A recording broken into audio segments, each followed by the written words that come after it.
July 28th, 2020, Public Works Committee meeting. Now is time for roll call and determination of quorum. Nordstrom. Here. Armstrong. Here. Roberts. Here. Stroman. Here. Evans. Here. A quorum is present. Thank you. Now for adoption of the agenda. We'll go to roll call. All in favor? Nordstrom. Aye. Armstrong.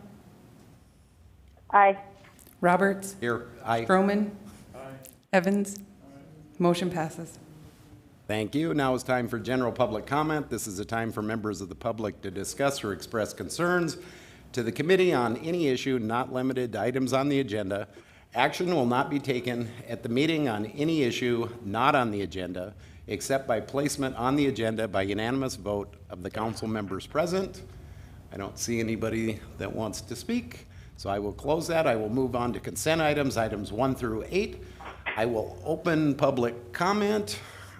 I don't see anyone that wants to speak, so I will close public comment. And then I will move to consent items, items 1 through 8. Does anyone want to pull anything? I don't see anybody. If somebody wants to make a motion. Motion to approve 1 through 8.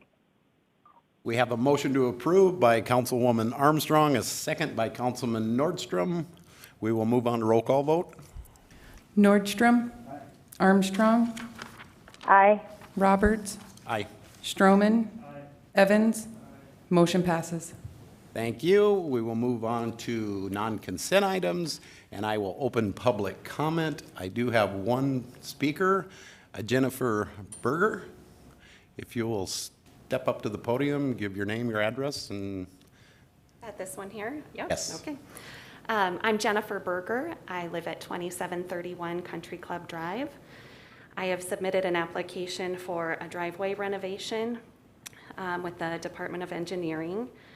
I requested an additional curb cut as I'd like to install a U-shaped driveway to have improved access to my property. Can I just clarify, was the committee provided with the documents as part of my application? Okay. My property is a pie-shaped lot with the widest part of the pie being along the roadway. I believe it's approximately 160 feet of road frontage. So I'm just slightly short of the 200 feet required for the city's recommendation to allow an additional curb cut. When you access my property, the main driveway is at the intersection right now of Flint and Country Club Drive. And Flint Drive approaches at quite an angle. It's very difficult to see oncoming traffic when I back out of the driveway. And Country Club Drive also continues at an angle around my property. And so it's also really the only clear view of oncoming traffic that I have is to the south of my property along along Flint Drive, coming from that direction. I would just like your consideration to approve an additional curb cut for my property. I believe this would be a safety interest for both me and my neighbors in entering and exiting my property, as well as just an improvement in general to my neighborhood. My neighbors across the street also do have a U-shaped driveway that's been in place for many years, and there's also a property around the corner from me that also has a U-shaped driveway, again, that has been in place for many years. Does anyone have any questions for me about my request? When we actually get to the item, if anyone has any questions, they can call you up. Okay. Thank you so much. Thank you. So I will close public comment. We will move on to item number 9, appeal by Jennifer Berger of 2731 Country Club Drive of an exception request denial to allow 2 driveway approaches for a residential lot with less than 200 feet of frontage. Do I have anyone that wants to speak on this? I have a question. We will start with Councilwoman Armstrong. Thank you, Mr. Roberts. May I please direct the question to Ms. Berger? Absolutely. I'm looking at the map right now, and I see the house that you were talking about that has the U-shaped driveway. You mentioned there's another one in the general vicinity. I'm trying to locate that if you can. It's to the That's south of direction. me. I'm not positive, Laura, if it's on that map that I submitted, but Country Club Drive makes kind of a loop around to meet with Flint Drive again around the corner, and it's basically at the opposite end of where my home is. So the property that you're talking about that I can really see is right directly across from you, correct? Yes. Okay. Now, do you think by adding an extra, a loop or an extra entryway, you're saying that it would make it safer? I'm looking at it from the perspective that I see where you're pulling in and that's a potential impact. Do you think by adding one, it would negatively impact the safety, or do you think it would make it better? Well, my intention is to have the additional curb cut not line up with either of my neighbors across the street, be more in the middle, if you can imagine the U-shape Right, I see there. it right here on the map. So Yeah. Yeah. From my perspective, I believe it would be safer for both me and my neighbors to be able to pull out of my driveway forward facing if I was able to go around that U.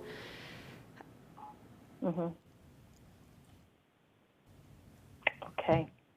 Thank you for clarifying that, because the way it is, I don't know if the map is up in our committee meeting right now, but where that top portion is, where your property line is highlighted, that top angle point is directly across from your neighbor that has the U-shaped driveway, and that's exactly what I was thinking. I'm thinking your neighbor would be backing out or coming out, and you would, and then adding the fact that people are coming from, I'm assuming, the north and the south. I was just concerned about that. So thank you very much for clarifying that for me. I will yield. Thank you, Councilwoman Armstrong. Councilman Stroman, you have the cue. Thank you, Mr. Roberts. Ma'am, on this safety issue, have you talked to anyone, either formally or informally, like some sort of traffic engineer, to see if that would be safer or less safe by having this configuration that you're proposing? I have not discussed with a traffic engineer. Yeah, I'm new to all of this, Mr. Stroman, but I just submitted my application with the engineering department and just received the denial with the explanation just that a T-shaped drive or a T-shaped intersection approaching a driveway, as you see, is common in the city. But I would be glad to reach out to someone if that would help my cause. Do you notice, is it the traffic coming from the south on Flint Drive that concerns you? It's the traffic coming from Flint Drive and also Country Club Drive. Both come at such an angle that it's difficult to see when I'm backing up, where people are coming from. Okay. And one last thing, is there a storm drain or anything like that that would impede this new configuration? No. Okay. That's just cutting out the curb there. Right. That's all I have. Thank you. Okay, thank you. Thank you, Councilman Stroman. Councilman Nordstrom, you have the floor. Thank you, Mr. Chair. If I may just pose a couple of questions to Mr. Johnson, Ted Johnson. You may. Please. Ted, you and I have been corresponding on this. Would you like to brief the committee on what your conclusion is about this intersection? Thank you, sir. I'm not sure that we've been corresponding, but we've looked at this. It does not meet the criteria, minimum frontage for the street. There are no perceived hardships from safety or drainage that we can see. There are several other locations that back into the intersection similar to this, so from our standpoint, there is no technical or operational concerns or hardships that would merit granting this based on our criteria.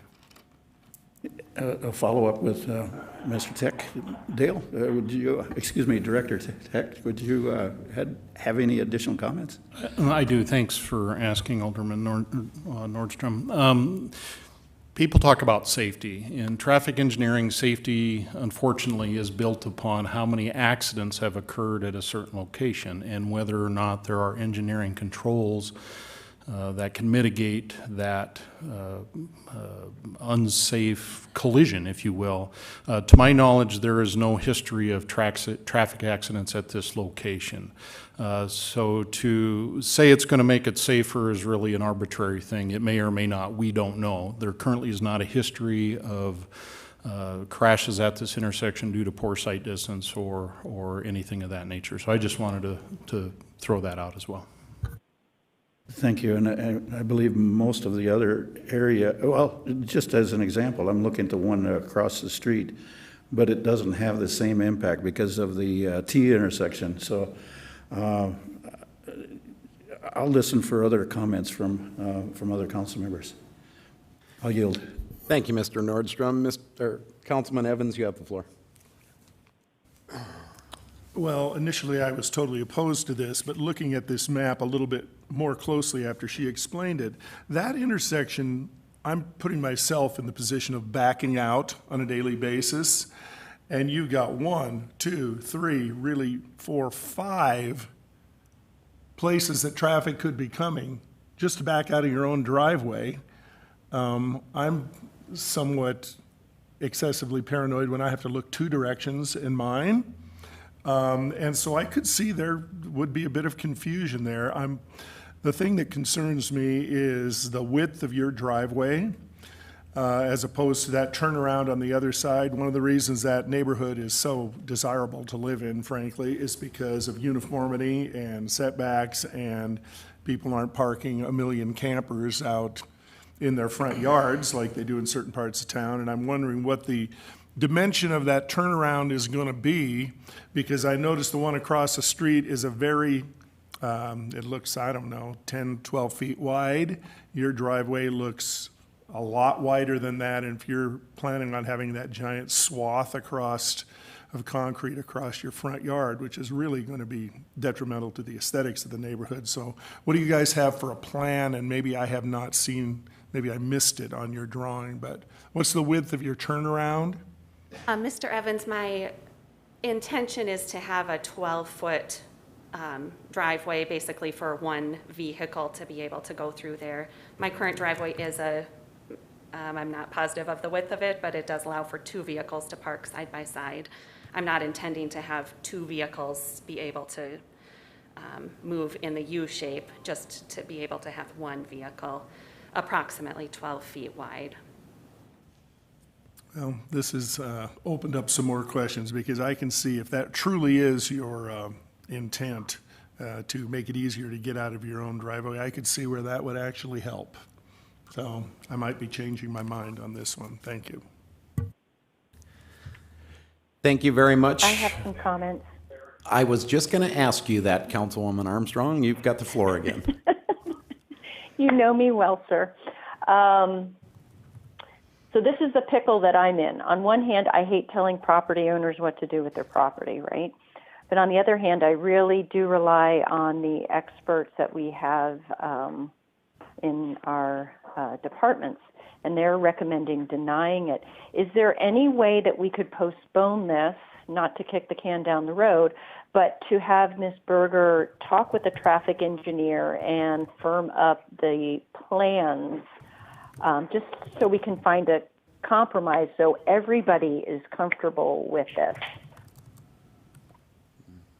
I would be fine with that, Ms. Armstrong. And I'll pose that to my colleagues as well. Thank you very much. Is there anything else? You can work with the traffic department. Nope, and I'll yield my time. Thank you, sir. Thank you, Councilwoman Armstrong. Councilman Nordstrom, you have the floor again. Thank you, Mr. Chair. My concern is that most of the community has driveways like this. You go in and there's a lot of people in the community have to back out of their driveways. And I know down in my neighborhood, we've got people with 2 vehicles, if not more, in their driveways, and they all have to back out. And the street that I'm thinking of right now is probably has a higher traffic count than what you're experiencing. But would you do us a favor, is to see if you can't visit with some people that can come up with another alternative design for you? One of the thoughts is that if it's possible, if it would work for you, is to make your current access at a certain point wider so that you can make a turnaround within your yard rather than exiting out into the street that way. So just another alternative for you. I too am concerned about having control over property rights as well, but we need some guidelines here. So if you can come up with some other alternatives, I'm okay with delaying this for, 2 weeks to see if you can come up with some other alternatives. Okay. I yield. Thank you, I'd be Councilman willing to make a Nordstrom. motion to, I'd be willing to make a motion to delay this for 2 weeks if that's acceptable to the applicant and our department. Can I let Mr. Tech come in first? He wants to, Absolutely. Okay. Absolutely. Thank you, Chairman Roberts, I appreciate that. This really isn't a technical issue. I think you've all heard me say this before, that we have criteria, we have standards. This doesn't meet that. There are no hardships that we can envision. I talked about safety. Well, I hate to put Ms. Berger in a position where she goes to talk to somebody because she's not going to get any different answer than what we're already saying. Unfortunately, a traffic engineer is going to say, well, your safest condition is if you limit the number of access points. The more access points or more collision points, it's not any safer. So instead of inconveniencing her with sending her around talking to people, this is a simple thumbs up, thumbs down. If you want to approve it, approve it. If you don't, don't. There really is no more technical information that exists out there that will help really anybody get over this hump, in my opinion. thank you very much, Mr. Tech. Just, can I get into the queue real quick before you two, since I haven't spoke yet?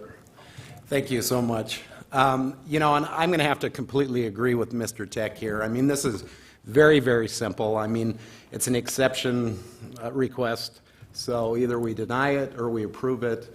I don't see staff changing their mind. They're not going to, because, like they said, the technical issues of this. Another thing is, we shouldn't be sitting on this dais and trying to bring new ideas up to you, because that's not we're not experts on that. We've just got to make the decision of whether or not we think this is a good idea, whether you do this or not, and we overrule staff. I mean, it's as simple as that. This is not brain surgery. This is very easy. It's one way or another. We either deny it or we approve it.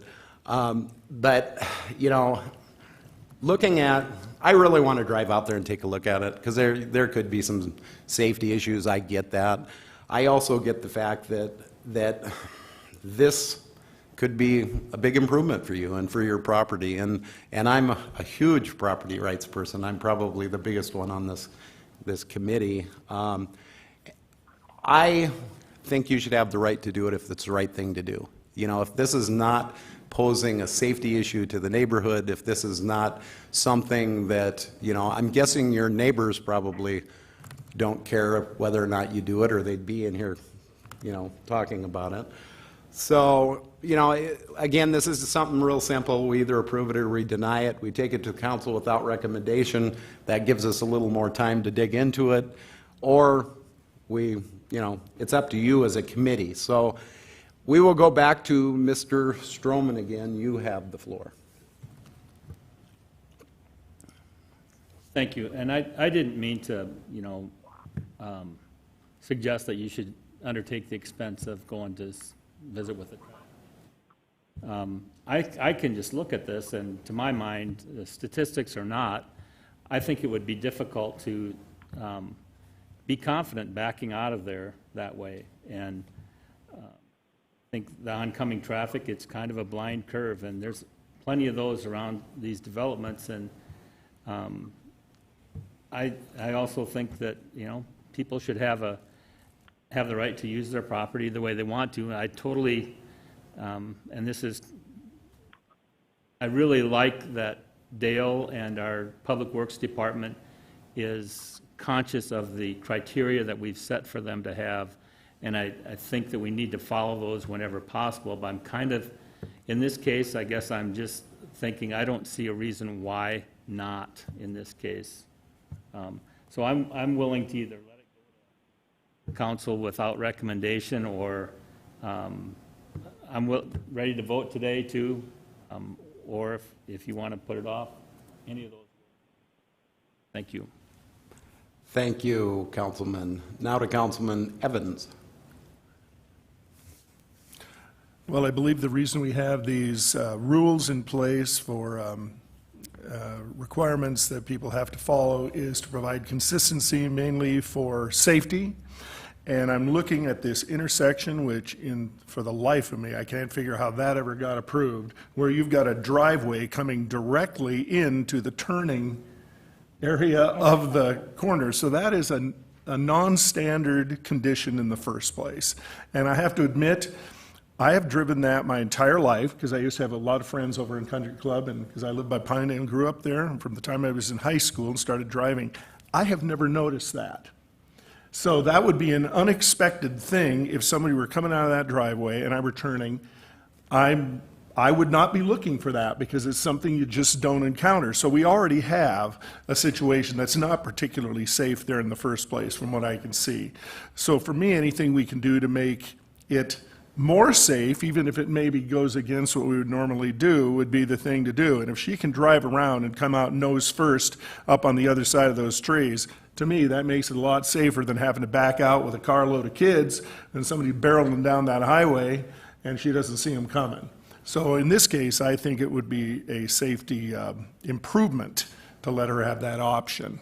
So I'd be in favor of delaying it so I can actually go out and try and back out of her driveway myself, or right now, from what I see on this drawing, I would have to say we give her the exemption. Thank you. Thank you very much. Councilwoman Armstrong, is there anything else that you have to add? Laura, did you fall asleep? I think we may have lost her. No, I'm talking with the mute on, of course. Sorry, sir. I would like to stick with my original motion to send it to our council meeting without recommendation, just to give some people some time to drive that out if they'd like to. Thank you. Thank you very much. We have a motion, if we can get a second. We have a motion from Councilwoman Armstrong to send to council without recommendation, and a second from Councilman Stroman. All in favor? Aye. Oh, wait a minute. Roll call. I'm sorry. Nordstrom. Armstrong. Aye. Roberts. Aye. Stroman. Aye. Evans. Motion passes. Thank you very much. And Motion to adjourn. Mrs. Berger, we'll see you Monday night at council. Okay, thank you. Thank you. You can probably expect a few of us to drive by and take a look at your driveway. I'll knock on the door. All right, thank You you. don't have to let Evans in your Now on to item number 10. Acknowledge update and report from the Historic Preservation Commission regarding current projects and activities, and we have a short presentation. Good afternoon, Sarah Hansel with Rapid City Community Development Long Range Planning, and I am the staff liaison to the Historic Preservation Commission. Item 10 is just a brief update, an annual report on the Historic Preservation Commission and some of the projects and activities that they've been up to in the recent past. This is just an overview of what I'll go over today. The mission of the Historic Preservation Commission is to enhance quality of life in Rapid City by engaging in activities that protect historic structures and sites and cultivate a shared understanding of the community's history and culture. These are the members who are currently seated on the commission. We have one vacancy at present, and as you can see amongst them, they kind of bring a diverse background from education, history, architecture, archaeology, as well as close ties to the West Boulevard neighborhood. These folks work really hard. They're a dedicated bunch, and so I just want to thank them publicly and also thank Richie Nordstrom, our council liaison. So every year, the Historic Preservation Commission applies for between generally $18,000 to $20,000 in grant funds from the State Historic Preservation Office. And they use those funds to work on projects. Right now, there are two main projects they're using their grant funds for. One was to host the biannual conference of South Dakota Preservation Commissions. Because of the pandemic, we had to reschedule that for next year. But we are looking forward to hosting the groups of preservation commissioners from around the state. We have several keynote speakers lined up and guest panelists, and really look forward to showing off some of the key landmarks in Rapid City and talking about the theme, which is planning for preservation. The second grant project is to update some sort of critical preservation documents that we use. The first is called the Historic Context Document, and then the second is our preservation plan. And those plans date back several years. The context report was written in 1989, and the preservation plan was originally written in late 1990s and then updated in 2009. So we have been working with a local company called Vantage Point Historical Services, and they are helping us kind of undergo this process of looking at these documents with fresh eyes, looking to the past and kind of how we understand our history differently now, decades later, and then also, looking to the future.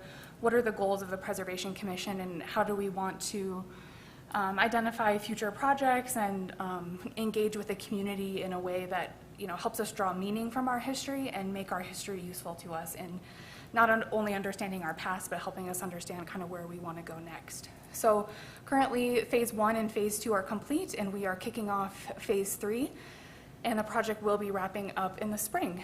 There are some documents online if you want to take a look at those and kind of see where we're at. We've been holding public meetings throughout this process, and we'll continue to do that in phase 3 as we proceed forward. So in addition to their major projects, they also take on smaller assignments throughout the year. They have a social media presence on Facebook and do periodic updates there. They also do other presentations or events in the community. So last year, Pat Roseland and Brittany Nealis gave a presentation together at the Journey Museum and Learning Center through their Turtle Soup program. And one last update is a partnership that we have with Downtown Rapid City currently. You can see those interpretive placards. I'm sure you've all walked past them downtown. They are showing their age, for sure. And we've applied for grant funding in the past to have them completely replaced and updated, but we don't have funds for that. But as a stopgap, Destination Rapid City, with funding from a private donor at Prairie Edge and also with some business improvement district dollars, are going to be rehabbing those for the commission at no cost to the city. They're going to replace the plexiglass, paint the bases, just kind of give them a fresh, clean look. So we want to thank them for their role in helping us make those improvements to downtown. And then lastly, our historic reviews. These are largely conducted at the administrative level. In 2019, we had 18 residential applications and 2 commercial applications. The Historic Preservation Commission did get involved in one of the cases. We only had 1 case report in 2019. And in 2020, only partway through the year, but so far we've had 6 residential applications and 2 commercial applications and 0 case reports. So it's a hardworking group, and we're thankful for the service that they give to the community. If you guys have any questions, I'm available to take those at this time.